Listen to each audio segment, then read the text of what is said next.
대상에 대한 구분이 없었어요.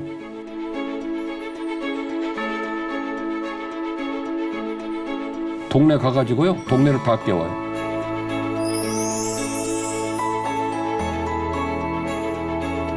네가 나 택한 게 아니라 내가 너 택했다.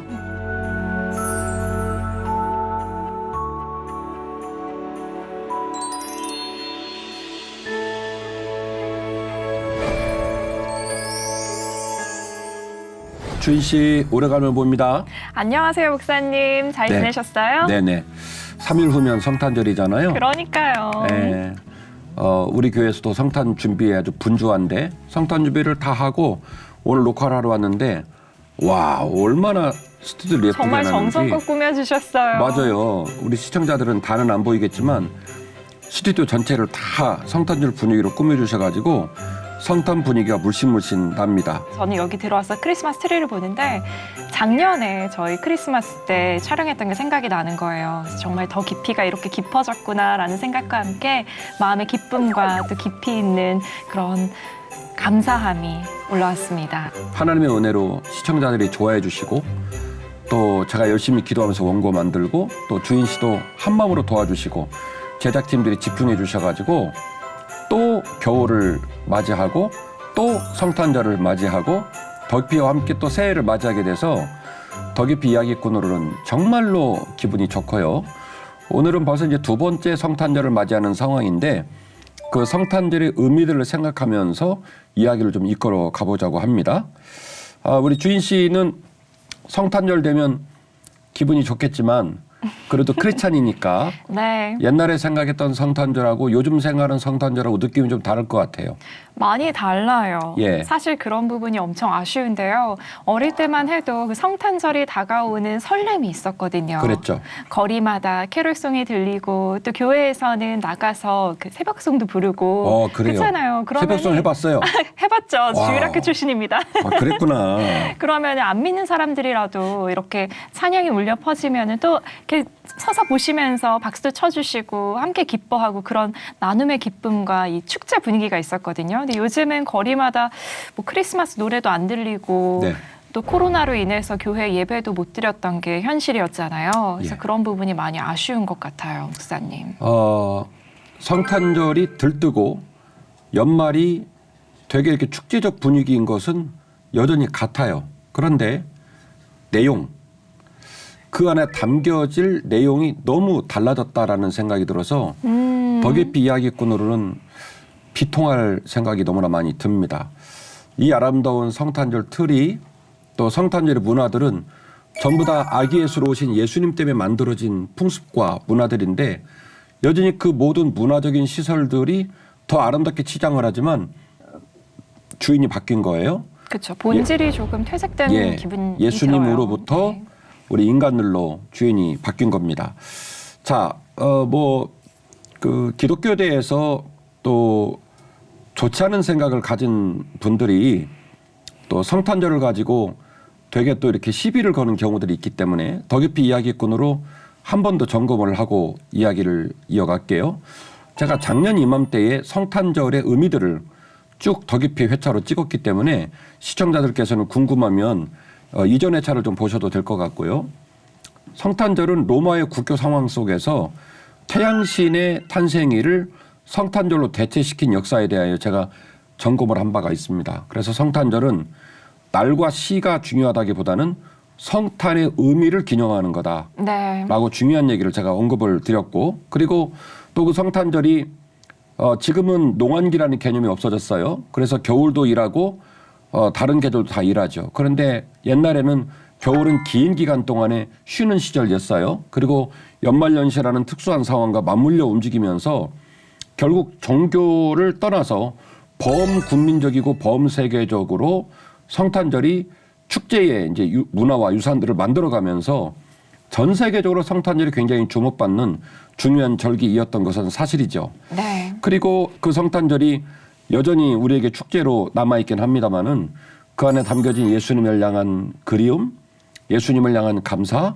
예수님을 향한 영광은 온데간데 없고 오직 그저 인간들의 즐거움과 인간들의 쾌락과 인간들이 느끼고자 하는 연말연시의 축제적 분위기 말고는 예수님이 온데가 없는 것 같아서 너무 가슴이 아프고요.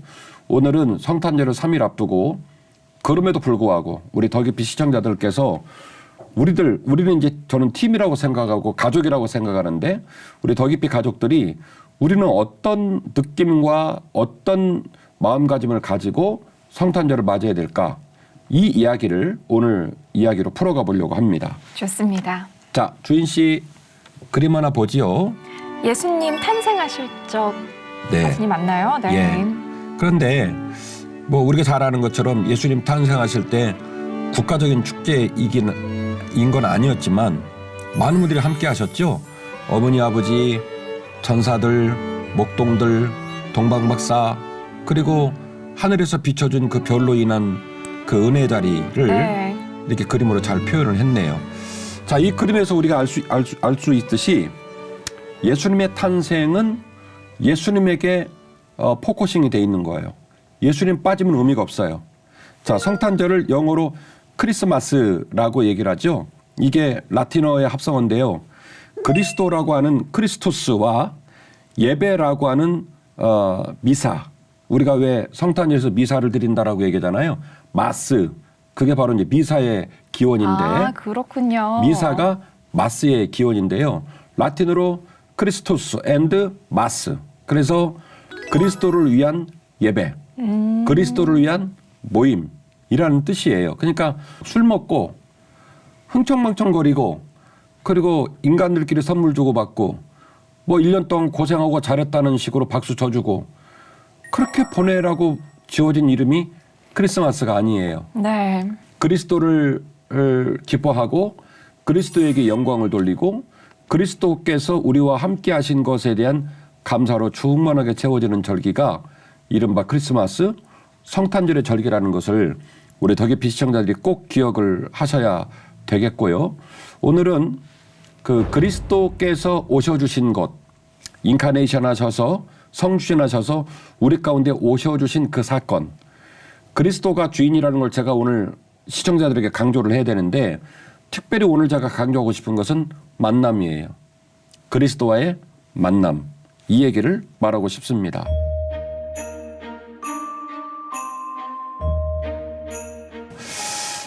첫 번째 이야기 스토리는 특별한 만남이 우리에게 새로운 희망을 선물로 준다는 겁니다. 특별한 만남이요. 특별한 만남이 우리에게 희망을 선물로 준다. 우리 주인 씨에게 여쭤볼게요. 주인 씨는 일생을 살아오면서 만남들이 많이 있었겠죠. 그렇죠. 그 만남 중에 생각나는 거 한 두 가지만 말해보실래요? 가장 기억에 남는 만남. 저는 제가 미국에서 유학 생활할 때 함께 지냈던 호스트 가정이 제게는 정말 큰 특별한 은혜의 만남이었었는데요. 아, 그랬군요. 그분들의 삶을 통해서 정말 행함과 그리고 이 말씀을 믿는 것과 그걸 실천한다는 게 어떤 의미인지 이웃사랑을 어떻게 몸소 실천하는지 그런 것들을 배운 것 같아요. 그리고 우리나라뿐이 아니라 거기 계신 분이 네. 외국인이시군요. 네. 어우, 진짜 너무 잘 만났다. 네, 인종차별 그런 거 전혀 못 느꼈었고요. 정말 친딸처럼 잘 대해주셨어요. 거기도 좀 인종차별적인 느낌이 있다고 그랬죠. 맞아요. 그런데도 그럼에도 불구하고 제가 있었던 가정은 그런 걸 전혀 못 느꼈었어요. 그만큼 예수 그리스도의 사랑을 이렇게 몸소 실천하는 분들이었어서 많이 기억에 남습니다. 놀랍네요. 우리 시청자들은 이제 연배도 다르고 방송을 시청하시는 지역도 다르고 저 같은 경우는 제 지인들이 이제 독일에도 있고 저기 호주 시드니에도 있고 시드니 앞바다에 있는 섬에도 지인이 계시는데 참 C채널이 좋아. C채널을 하고 유튜브를 통해서 더 깊이를 그렇게 보신다는 거예요. 본방사수하시고 너무 감사하고 그러는데요. 어쨌든 이 방송을 시청하는 분들이 이제 다양하시니까 우리 모든 사람이 공감할 수 있는 만남 몇 가지를 제가 소개해 보려고 해요. 첫 번째는 부모님과의 만남입니다. 우리는 그냥 낫으니까 낫다라고 생각하겠지만 생각해보면 만난 게 맞아요. 그렇네요. 수많은 사람 가운데 그분이 내 부모님이시고 맞습니다. 수많은 사람 가운데 그 아들이 그 딸이 내 아들과 내 딸이니 그 만남이 참 소중하죠. 아들과 딸에게 부모님은 어떤 분이시냐면요. 생을 살아갈 수 있는 생명을 선물로 주신 분이에요. 그러니까 그 만남이 소중하죠. 부모님이 다른 부모님과 비교해서 어렸을 때는 이런 생각 저런 생각을 하지만 철들면 고맙고 죄송하고 눈물 나는 것은 그때서 깨닫는 게 되는 거예요. 부모님이 계시지 않았다면 나는 이 세상에 존재할 수가 없었다. 없죠. 맞아요. 그렇죠. 네. 그러니까 부모님은 나에게 삶을 살 수 있는 육신의 생명을 선물로 주신 분이에요. 그리고 참 특별한 만남인데 가족은 생각을 안 하게 되는 것 같아요. 그러니까 더 깊이 이야기꾼이 필요한 거예요. 네. 그다음에 선생님과의 만남도 특별합니다. 네. 제가 학교 다닐 때는 그때 선생님들은 좀 무서웠어요. 많이 야단 맞았습니다. 많이 야단 맞아가지고 선생님 하면 좀 무서운 분이라는 생각도 드는데 그때 선생님들은요 무섭기도 했고 따뜻하기도 했어요. 그래서 학교 끝나고도 우리들에게 관심을 가지셨고 그래서 그 선생님들은 우리에게 뭘 선물로 주냐면 세상을 살아갈 수 있는 지식을 선물로 주신 거예요. 우리가 삶을 살아가려면 많은 지식이 필요하잖아요. 그 지식을 선생님들이 선물로 주셔서 우리가 삶을 살아갈 수 있는 지혜와 삶의 방편들이 그 지식들로 말미암아 주어지니 선생님과의 만남도 너무너무 소중하더라. 소중하다. 그리고 네. 세 번째로는 배우자의 만남을 생각을 해볼 수 있습니다. 맞아요. 내 아내, 내 남편과의 만남도 중요한데요. 인생을 살다 보면 인생이 롤링을 합니다. 목사가 되고 담임 목사를 하면서 내가 담임 목회하면 진짜 여발하듯이 제대로 한번 담임 목회의 모습을 보여줄 거야라고 호언장담했던 시절이 있었답니다. 25년 정도 목회를 하고 이제 와서 이제는 말할 수 있다. 잘 안 돼. 그래서 내 삶에 이렇게 롤링을 해서 막 바닥으로 깔아앉을 때마다 얼마나 힘들고 어려운지 몰라요. 그런데 우리 시청자들의 삶에도 목회하는 저의 삶에도 이렇게 막 인생이 막 바닥으로 깔아앉아갈 때도 그 길을 끝까지 입 다물고 동행해 주는 사람이 이제 누구냐면 배우자예요. 배우자는 그럴 수밖에 없어. 본인이 원했던 원치 않았던 올라가는 데도 같이 가고 내려가는 데도 같이 가고 그래서 배우자는 그 고난과 역경을 견딜 수 있는 사랑을 선물로 준 그런 만남이라고 할 수 있습니다. 자, 그렇다고 한다면 주님과의 만남은 어떨까? 오늘 제가 이 얘기 하려고 여기 앉은 거니까 주님과의 만남은 우리에게 니고데모의 대화에서 말씀을 하셨던 것처럼 우리에게 새로운 영적 생명을 선물로 주시는 거예요. 네가 다시 태어나지 않으면 영생을 선물을 받을 수 없다. 네가 다시 태어나지 않으면 한문으로 중생. 네. 다시 태어나지 않으면 네가 영생을 선물로 받을 수 없다. 그래서 주님께서 주님을 만난 모든 이들에게 영적으로 다시 태어나는 선물을 주신 거죠. 너희가 나를 택한 것이 아니요 내가 너희를 택하여 세웠나니 이는 너희로 가서 열매를 맺게 하고 또 너희 열매가 항상 있게 하여 내 이름으로 아버지께 무엇을 구하든지 다 받게 하려 함이라. 아멘. 요한복음 15장을 제가 이전 회차에서도 여러 번 언급한 이유는 15장이 중요한 장이에요. 네. 포도나무 가지 굉장히 중요한 얘기가 나오는 장인데 그 포도나무 이야기가 전개되는 그 즈음에 주님이 뭐라고 얘기하냐면 너희는 나의 친구다라고 얘기하면서 뭐라고 말씀하시냐면 너희들이 나를 택한 게 아니라 내가 너희를 택한 거야. 택했다. 이렇게 얘기를 하시는 거예요. 그리고 주님의 행보를 보면 그럼 주님이 택했다고 하니까 주님의 택함이 어떤 조건을 갖고 있을까? 우리로 말하면 스카이, 서울대, 연세대, 고려대 나와야 되는 걸까? 아니면 재산은 10억 이상 돼야 되는 걸까? 여러 가지 얘기를 인간적으로 할 수 있겠죠. 근데 예수님은요, 대상에 대한 구분이 없었어요. 병자, 깨진 자, 세리, 심지어 이방인에 이르기까지. 심지어 많은 사람이 조롱하는 이방인에 이르기까지 주님은 기탄 없이 찾아가셔서 그들을 끌어안으셨습니다. 그래서 주님과의 만남이 그래서 소중한 거예요. 내 공로, 내 의지, 내 올고듬으로는 그런 은혜를 입을 수 없지만 주님께서 나를 찾아와 주셔서 요한복음 15장이 말하는 것처럼 얘야 네가 나 택한 게 아니라 내가 너 택했다 라고 하는 그 주님의 찾아와 주심 그 만남을 통하여 새로운 생명을 선물로 받으니까 얼마나 소중한지 몰라요. 그리고 지금 말씀드린 주님께서 말씀하신 내가 너 택했어 라고 하는 것에 대한 중요한 예로 사마리아 여인 얘기를 좀 하려고 해요. 사마리아 여인이요? 주인 씨 사마리아 여인 얘기 떠올라요? 목사님과 더 깊이를 지내가면서 자주 이야기를 했었던 것 같아요. 특히 뭐 사마리아 해결하고 가라라고부터 시작해서 사마리아 이야기를 특히 많이 들었었는데 그 중에서도 사마리아 그 우물 여인 이야기가 기억에 남네요. 잘하셨어요.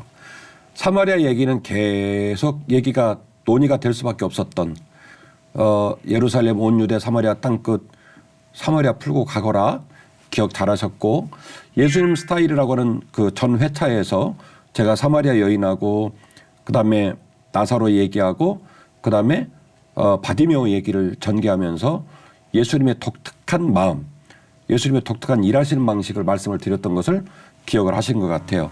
유대를 떠나사 다시 갈릴리로 가실새 사마리아를 통과하여야 하겠는지라. 사마리아 여자 한 사람이 물을 기르러 왔음에 예수께서 물을 좀 달라 하시니 이는 제자들이 먹을 것을 사러 그 동네에 들어갔음이러라.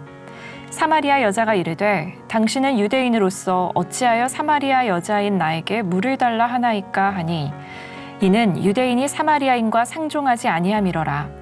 예수께서 대답하여 이르시되 네가 만일 하나님의 선물과 또 내게 물 좀 달라 하는 이가 누구인 줄 알았더라면 내가 그에게 구하였을 것이요 그가 생수를 내게 주었으리라. 아멘. 아멘. 지금 아주 독특한 본문을 읽어주셨는데요. 네. 요한복음 4장에는 이 사건 이야기를 굉장히 엄중하고 길게 다뤘습니다. 무려 26절 이상의 절수를 사용을 하셨어요. 그리고 그 절수를 사용하신 분량에 비하면 예수님의 행보가 좀 이상해요. 자, 이렇게 시작합니다. 유대를 떠나서 다시 갈릴리로 갈새. 그러면 다시 간다는 얘기는 원래 움직이시는 동선이 있다는 거예요. 네. 예수님의 동선에 대하여 제자들도 시비를 걸 일이 없죠. 원래 왔다 갔다 하는 동선이 있으니까. 그런데 4장 4절 말씀 보니까 사마리아를 통과해야 되겠다 하시는지라. 그 말은 과거에 움직였던 동선이 아닌 새로운 길로 네. 가겠다는 거예요. 그게 어디냐면 사마리아 땅입니다. 그래서 제자들이 아니 거기를 왜 가시냐고 얘기를 했는데 주님께서 의도적으로 꼭 가야 되겠다라고 의지를 가지고 말씀을 하셨고 거기서 물깃는 낮 12시에 물깃는 여인을 만나게 된 거죠. 이 여인 이름을 아는 자가 없습니다. 그래서 우리는 항상 이름도 모르는 여인을 묵상하느라 그 여인 이름을 몰라가지고 뭐라고 말하냐면 사마리아 여인이라고 말을 한단 말이에요. 그렇게 이 여인은 비루한 사람이었어요. 성경에 이름을 남기지 못하는. 그런데 그렇게 평범하고 그렇게 힘든 노정을 살아가는 이 여인에게 주님이 다가가신 거죠. 그래가지고 물 달라고 하니까 이 여인이 뭡니까? 유대 사람이 우리에게 말을 걸어요. 당신들하고 우리하고는 상종 안 하잖아요. 왜 저에게 말을 거십니까? 라고 얘기를 하죠. 주님이 말합니다. 내가 너에게 다가왔고 너에게 물을 달라고 하는 내가 누군지를 네가 알았다면 그리고 내가 너에게 생수를 주고 그것이 선물이라는 것을 네가 알았다면 이렇게 말을 안 할 텐데 라고 아쉬워하시는 거죠. 맞아요. 이 만남이 이렇게 중요한 거예요. 가만히 보면 이 여인은 예수님을 만날 어떤 자격도 못 갖고 있어요. 이 여인의 출신은 사마리아 사람이니까 역시 자격이 없습니다.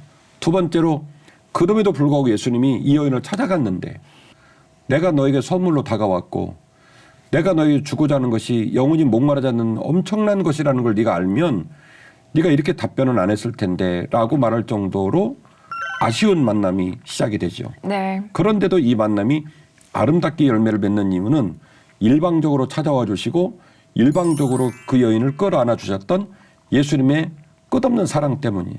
그러니까요. 목마르셔서 가셨다가 그 여인에게 말씀을 전하신 게 아니라 이 여인을 위해서 동선을 틀어서 가신 거잖아요. 예수님께서 말을 걸어 주셔서 그 엄청난 만남의 기적이 시작이 된 거죠. 코로나19 3년을 지내면서 많은 사람들이 길을 잃어버리고 신앙을 잃어버리고 또 예배 자리가 회복되지 못한 채로 지금 시간을 보내고 있는데 예수님께서 그 코로나로 지치고 상한 우리 시청자들, 믿음의 가족들에게 오늘 사마리아를 찾아가셨던 예수님이 찾아가는 역사가 있었으면 좋겠어요. 아멘. 그래서 우리와 말을 걸어주시고 우리에게 은혜를 주는 그런 역사가 있었으면 좋겠습니다. 아멘.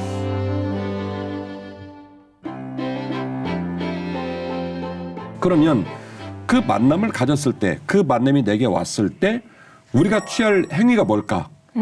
자, 이거를 말하고 싶은데 네. 바로 뭐가 필요하냐면 비움이라는 단어가 필요해요. 비움이요. 비움.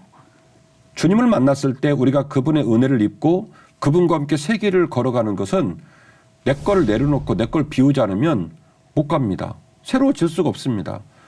내 안에 내가 가득 차 있는데 어디 주님이 계실 공간이 있고 어느 한켠에 주님 마음을 담아낼 공간이 있겠습니까? 그러니까 이 새로운 만남 속에서 새로운 길을 간다? 새로운 소망과 꿈을 이뤄낸다는 것에 중요한 생애 전환점이 있는데 그게 뭐냐면 비우는 거예요. 비우지 않으면 새 길을 갈 수가 없다는 거죠.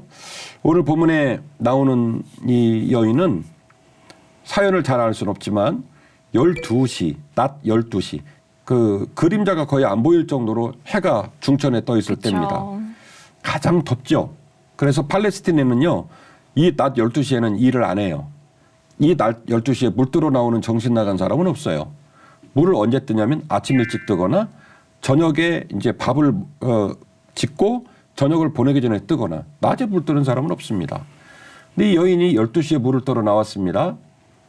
잘은 모르겠지만 이 여인의 삶이 무겁고 삶이 좀 기구하겠다 이런 생각을 해볼 수가 있겠죠. 이 여인을 만나서 주님께서 이 여인에게 새로운 삶의 길을 시작할 것을 요구하고 계시는 거예요. 예수께서 대답하여 이르시되 이 물을 마시는 자마다 다시 목마르려니와 내가 주는 물을 마시는 자는 영원히 목마르지 아니하리니 내가 주는 물은 그 속에서 영생하도록 솟아나는 샘물이 되리라. 여자가 이르되 주여 그런 물을 내게 주사 목마르지도 않고 또 여기 물 길러 오지도 않게 하옵소서. 아멘. 우리 삶은 항상 궁핍함과 줄여 있는 삶의 압박 때문에 힘이 들어요. 돈도 좀 더 벌어놔야 될 것 같고 학생들은 공부도 좀 더 해놔야 안전해질 것 같고 직장을 전하는 사람은 내가 업적을 더 내고 사업하는 사람은 매출이 더 늘어나고 그리고 바이어들을 더 만나가지고 사세가 확장되어야 좀 안전하지 않을까 이런 공포심이 있어요. 그래서 항상 우리는 줄여 있어요. 먹을 게 있어도 줄이고 마실 게 있어도 줄이고 항상 불안한 가운데 놓여져 있는 거죠. 주님이 말씀하십니다. 너 살아온 날이 그렇게 고단하고 무거운데 얘야 앞으로 말이다. 네가 너에게 주는 생수를 마실 수가 있다면 내가 너에게 주고자 하는 생수를 네가 이해할 수만 있다면 다시는 목마르지 않아. 자, 주인 씨 여기서 기습 질문 들어갑니다. 네. 그러면 주님의 말씀은 이 여인이 오늘 이후로 물 안 먹고 살 수 있다는 얘기일까요? 좀 시비쩌죠. 네. 그 말일까요? 예수님께서 말씀하셨던 거는 영적으로 영원히 목마르지 않는다는 말씀이셨겠죠. 맞아요. 제가 그 얘기를 하려고 해요. 얘야, 또 오늘 이후로는 목이 안 마를 거야 이 말은 너 오늘 이후로 물질이 필요 없어. 사업장 별거 아니야. 야 학생인데 공부 야 때려쳐. 그거 별거 없어. 이런 얘기가 아니에요. 학생은 공부하고 직장 가는 사람 직장 가고 사업하는 사람은 사업하고 어쨌든 우리 나름대로의 배고픔과 주림 가운데서 불안한다고 그랬지 않습니까? 자, 그래서 주님이 하시는 말씀이 네가 이 생수를 알아듣고 네가 이 생수를 마실 수만 있다면 다시는 목마르지 않는다. 이 말이 오늘 이후로는 밥 없어도 돼. 오늘 이후로는 직장이 없어도 돼. 오늘 이후로는 네 인생의 고단함을 위하여 공부 안 해도 돼. 이 말이 아니에요. 공부해 나가야 되죠. 돈 벌어야 하고 자녀 돌봐야 하고 직장 가야 하고 사업장 이끌어 가야 하고 그러니 오르락내리락 고난이 왜 없겠어요? 있지요. 그러나 내가 너에게 주는 생수를 알아듣고 그 생수를 마실 수가 있다면 그런 삶의 롤링 가운데서도 더 이상 목마르지 아니할 것이다. 아멘. 줄이고 두렵고 공포심을 느끼고 절망하고 그러지 않을 거라는 거예요. 내가 너에게 주는 생수를 알아듣고 그 생수를 마실 수만 있다면 그 어떤 삶의 자리에서도 풍요롭고 감사하고 영광 돌릴 수 있다는 거예요. 그러니 이 말을 이 여인이 알아들었겠어요? 못 알아들었겠어요? 못 알아들었겠죠. 못 알아듣는 거예요. 주님, 선생님, 그런 물도 있어요? 그런 물 있으면 저한테 좀 주세요. 라고 얘기를 하죠. 그러면 주님이 이제 뭐라고 답해야 되냐면 그래, 그 물은 이런 물이야 라고 답변을 하셔야 될 상황이에요. 그때 주님께서 아주 대화에 기가 막힌 드라마틱이 나오는데요. 그때 주님께서 갑자기 대화의 물꼬를 확 틀어요. 이르시되 가서 내 남편을 불러오라. 여자가 대답하여 이르되 나는 남편이 없나이다. 예수께서 이르시되 네가 남편이 없다 하는 말이 옳도다. 너에게 남편 5이 있었고 지금 있는 자도 네 남편이 아니니 내 말이 참되도다. 아멘. 아마 이 여인은요, 갑자기 꽁꽁 감추고 있었던 자신의 삶을 그냥 갑자기 고발당한 느낌, 갑자기 알몸이 돼버린 느낌을 확 받았을 거예요. 이 여인은요, 절대로 이야기는 누가 언급하기를 원하지 않는 치부예요. 그 낮 12시에 나와서 조용히 물드는 것도 그런 맥락의 얘기일 텐데 어떤 마음이 들었을까? 그리고 이 여인의 삶은 얼마나 거칠고 얼마나 복잡한 사연이 있었길래 그 삶의 족적에 또 그런 스토리가 숨겨져 있을까? 주님이 말하는 거예요.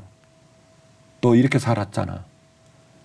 전에는 남편이 5명이고 지금 사는 그 남자도 네 남편이 아니잖아. 쭉 얘기를 하시는 거예요. 제가 결국 깨닫는 건 그거예요. 주님께서 주신 은혜를 묵상하고 말씀을 손에 들고 다니고 예배를 드리고 기도하면서 우리들이 그 말씀의 은혜를 받고 주님께서 기뻐하실 만한 새 길을 걸어가는 것에 대한 중요한 첫 출발이 뭐냐면 이른바 회개의 사건, 오늘 표현으로 말하면 비움의 사건인데 내가 죄인이라는 사실들을 있는 그대로 고백하고 네. 그 죄를 십자가 앞에 내려놓고 내 가슴을 비우지 않으면 선생님 제가 원래 이런 여자였어요. 제가 낮 12시에 왜 혼자서 물들어 나오는지 아세요? 제가 지금까지 이러고 살았어요. 저 내일도 낮 12시에 나와야 하걸랑요? 그러니까 주님께서 말하고 싶었던 것은 너희 안에 들어있는 너를 다 지키고 네가 살아온 인생의 짐을 다 지고 네가 생각한 삶의 스타일을 다 유지하고 그러고 목마르다는 생수를 먹는 방법은 있다 없다? 없다. 없다. 너 안에 있는 너로 말미암아 주어진 모든 것들을 비우고 나와 함께 새 길을 가야 영원히 목마르지 않는 생수를 마실 수 있다라고 하는 메시지를 주신 거죠. 비워야 하는 거죠. 저도 성탄절을 맞이하면서 예수님이 이렇게 아름다운 얼마나 트리도 아름답고 성탄절 아름다워요. 태어난 자녀에게 어차피 죽을 인생 왜 왔니? 사람을 원래 죽어. 주여. 그렇게 말하는 사람은 없어요. 없죠. 그 폭력이에요. 얼마를 살지 모르겠지만 축복해주고 박수 쳐주고 그러거든요. 근데 예수님은요, 이 세상에 오실 때부터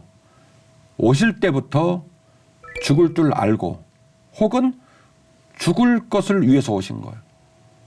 그러니까 저는 가끔씩 성탄절에 그 설교를 할 때마다 제 가슴이 먹먹해지는데 한낱 죄인인 우리는 자녀가 태어나면 죽을 생각은 얘기 안 해. 살고 있는 우리도 죽을 생각 안 해. 분명히 죽을 거거든요. 근데 인간은요, 1000년만년 살 것처럼 죽을 생각은 절대 안 해. 살 생각만 하지. 그 아이가 태어나면 축복하잖아요. 뭐 장군 된다는 둥, 공주 된다는 둥. 근데요, 예수님은 죽을 줄 알고 오셨고 어떻게 보면 죽으려고 오신 분이에요. 이게 예수님이 오신 그분의 탄생의 목적이에요. 그게 바로 성탄의 의미, 성탄의 만남의 에너지예요. 네가 네 가슴 속에 있는 삶을 다 드러내놓고 도저히 수습할 수 없기 때문에 내가 대신 죽을게. 내가 네 죄를 다 짊어지고 네 거 싹 네가 꺼내는 거, 네가 비운 거 싹 내가 끌어안고 내가 대속을 위해 죽을게. 그게 예수님의 오심이에요. 그러니까 사마리아 여인에게 요구하신 것도 그거예요.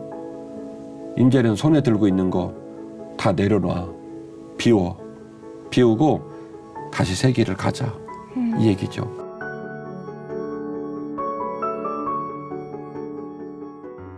여자가 이르되 주여 내가 보니 선지자로소이다.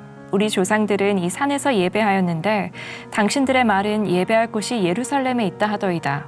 예수께서 이르시되 여자여 내 말을 믿으라. 이 산에서도 말고 예루살렘에서도 말고 너희가 아버지께 예배할 때가 이르리라. 너희는 알지 못하는 것을 예배하고 우리는 아는 것을 예배하노니 이는 구원이 유대인에게서 남이라.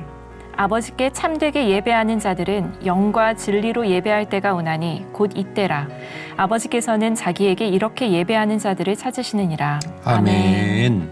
드디어 잘 비우고 나면 이제 무슨 일이 벌어지냐면 잘 채우는 일이 벌어져요. 네. 비웠기 때문에 채울 수 있는 거예요. 뭘로 채우냐면 주 예수 그리스도의 말씀으로 채우고 주 예수 그리스도를 위한 예배로 채우고. 그러니까 이 여인은 갑자기 주님의 질문 때문에 인생이 까발려진 거예요. 주님 앞에서 이제 감출 것도 없어. 다 드러났어. 말 한마디도 안 했는데 주님이 다 아는 거야. 무슨 얘기야? 내가 너를 안다. 내가 너를 안다. 그래서 이 여인이 말합니다. 주님은 참으로 선지자이로소이다. 라고 고백을 하고 그 주님으로 말미암아 새 길을 걸어갈 것을 작정을 합니다. 작정을 하니까 질문이 나오는 거예요. 어디서 예배해야 되냐고. 지금까지 살아온 내 삶의 방식 모든 것보다 제일 중요한 게 바뀐 거예요. 뭘로 바뀌었냐면 예배하는 게 중요하죠. 그래서 사마리아 여인이니까 그리심산에서 예배해야 됩니까?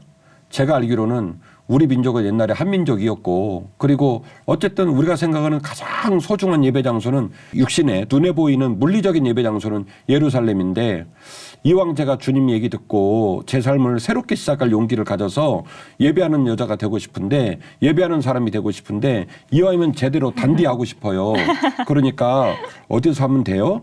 그리심에서 그냥 할까요? 아니면 제가 빡빡 우기고 저 사람들 눈총을 뚫고라도 예루살렘 가서 예배를 해야 될까요? 라고 질문했을 때 주님이 말합니다. 아니, 그리심산이 중요한 게 아니고 예루살렘이 중요한 게 아니고 아버지께 예배하는 사람은 영과 진리로 예배하는 게 중요한 거야. 이 얘기를 한 거예요. 즉 오늘날의 버전으로 얘기하면 너 목사니? 너가 장로라며? 너 모태신앙이야? 권사 20년 차야? 근데 말이다. 목사가 중요한 게 아니야. 모태신앙이 중요한 게 아니야. 세상 사람들이 교회를 염려한다면 교회가 뭐 사람 때리는 걸 가르치는 장소입니까? 사기치는 걸 가르치는 장소입니까? 적어도 교회에서는 거룩하신 하나님을 찬양하고 예배하고 그리고 매번 예배 드릴 때마다 그분의 말씀을 나눠받는 백성들인데 왜 세상이 어떤 권리와 어떤 목적성을 가지고 교회를 감히 평가하겠어요? 근데 왜 평가를 받을까요? 우리가 예배를 드리고 교회를 왔다 갔다 하지만 그리스도의 정신과 그리스도의 말씀을 우리 가슴과 삶에 채우지를 못하기 때문에 못 담아내기 때문에 그런 거예요. 왜 못 채워요? 왜 못 담아요? 이 안에 뭐가 잔뜩 있으니 이게 담을 공간이 있냐 말이죠. 그래서 비우고 나서 그 안에 예수 그리스도를 담아내고 예수 그리스도를 채우면 그러면 그야말로 소유격 그리스도의 사람 그리스도인이 되겠죠. 아버지께 예배하는 사람은 영과 진리로 예배해야 돼. 이 얘기는 뭐냐면 네 안에 진짜 신앙과 네 안에 진짜 하나님 아버지의 말씀이 있어야 된다. 이걸 지적하는 거예요. 장로가 중요한 게 아니고 김 목사 너 목사랍시고 의시되는 거 그거 중요한 게 아니야. 그리심산에 있던 예루살렘에 있던 중요한 건 뭐냐면 그 사람이 진정한 하나님의 사람인가 진정한 하나님의 말씀을 그 마음에 간직했는가 이게 중요하다. 그래서 아버지께 예배하는 사람은 어떻게 해요? 그리심도 아니고 예루살렘도 아니고 영과 진리로 예배할지니라 이 말씀을 주신 것이죠. 하나님은 영이시니 예배하는 자가 영과 진리로 예배할지니라. 여자가 이르되 메시아 곧 그리스도라 하는 이가 오실 줄을 내가 아노니 그가 오시면 모든 것을 우리에게 알려주시리이다. 예수께서 이르시되 내게 말하는 내가 그라 하시니라. 아멘. 대박이죠? 이 여인이 주님의 얘기를 들으니까 정신이 번쩍 드는 거예요. 그리고 그리스도가 떠올랐어요. 더 이상 장소가 필요 없는 단 한 사람. 그리심도 필요 없고 예루살렘도 필요 없고 모든 사람이 모든 민족이 그 자리에서 하나님의 영광을 볼 수 있는 단 한 사람. 그리스도가 우리에게 오신답니다. 그랬더니 주님이 그때서야 자기 신분을 그대로 오픈을 하십니다. 얼마나 감개무량했을 거예요. 그래. 그 사람이 바로 나야. 내가 너에게 왜 목마르지 않는 생수를 준다고 한 줄 아니? 네가 말한 그가 바로 나야. 이 얘기를 하셨고 그 일로 말미암아 이 여인이요 그리스도의 딸이 돼요. 이 여인은 원래 동네에서 돌아다니면서 말하고 대표성을 지니고 사람들 모으고 그럴 신분이 안 돼요. 정서적으로도 그런 게 안 돼요. 사람들은 이 여인 보면 수근거리고 안 좋아해요. 그랬을 거예요. 흐름을 보았을 때. 그런데 동네 가가지고요. 동네를 다 깨워요. 사람들이 쟤 왜 저래? 원래 눈 깔고 다니는 애잖아. 오, 우리들이 있을 때는 밖에 나오지도 못하는 애인데 쟤 왜 저러지? 왜요? 이제 그 아내는 과거에 남편이 5명 있었고 눌리고 억울하고 슬프고 비참하고 때로는 부끄러운 모든 삶의 흔적들이 다 사라진 거예요. 주님 때문에 그거 어떻게 했죠? 싹 다 비웠어요. 그리고 오직 이 안에 불덩어리, 오직 이 안에 참된 희망과 소망, 예수 그리스도로 가득 찬 거예요. 맞아요. 갈급함이 이제 채워졌죠. 네, 그러니 뭐 거침없죠. 누가 뭐라고 해요. 그래서 사마리아 땅에 들어가서 막 주의 복음을 증거하는 어마어마한 일을 이 여인이 감당을 하게 됩니다. 결국 우리가 오늘 생각할 것은 가족 사랑, 나를 향한 사랑, 영원토록 갖지 못할 것을 향한 사랑을 놓고 한 해 동안 분주하게 달려왔던 우리들의 발걸음을 성탄절을 3일 앞둬놓고 한번 멈춰 봤으면 좋겠어요. 내 사랑의 대상이 무엇이었는지, 내 가슴 속에 가득 찬 것이 무엇이었는지. 네. 요한복음 4장 24절 하나님은 영이시니 예배하는 자가 영과 진리로 예배할지니라. 아멘. 우리가 3일 후에 성탄절을 보내겠지만 성탄절의 아름다운 예배는 더 깊이 시청자들은 올해의 성탄절이 정말 뜻깊은 성탄절 예배가 됐으면 좋겠어요. 아멘. 그 내 안에 계신 주님께서 우리로 하여금 풍성한 놀라운 애를 누리도록 하실 줄로 믿습니다.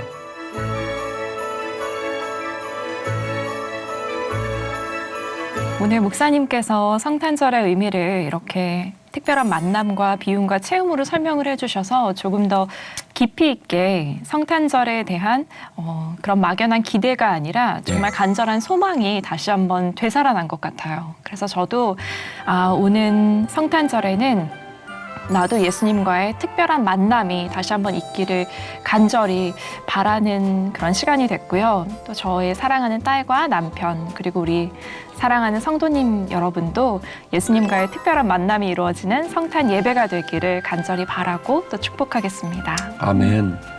더 깊이 이야기꾼으로 시청자 여러분에게 바랍니다. 세상의 목소리가 높아지도록, 세상의 음악 소리가 높아지도록, 세상의 흥청망청거리는 즐거움이 높아지도록 그냥 내버려 두지 마시고 우리는 십자가 앞으로, 우리는 예수님 앞으로, 우리는 그분과의 만남을 사모하면서 그 어떤 성탄절보다도 뜻깊고 행복하고 그리고 복된 성탄절 보내셨으면 좋겠습니다. 아멘. 오늘도 끝까지 함께해 주셔서 감사합니다. 감사합니다, 목사님. 고맙습니다.